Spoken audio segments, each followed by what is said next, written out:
Hey guys, bare lige en quick update. Som sagt, det her det er vitterligt, hvad der er tilbage, når man har kogt tørstøden. Hey guys, bare lige en quick update her.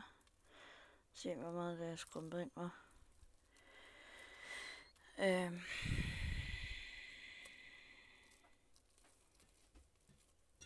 Som I kan se, så det er ikke tørstegt endnu. Det er lidt svært at gøre med dem her, synes jeg. Men der plejer jeg sådan ligesom at dele den her op i 4 portioner. Og så pose.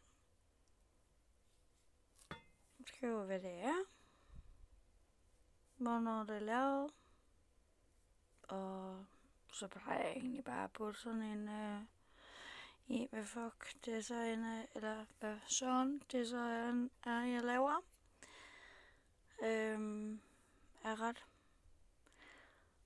Så nu vil jeg lige gøre det sidste helt færdigt. Og så vil jeg sige godnat. Peace out.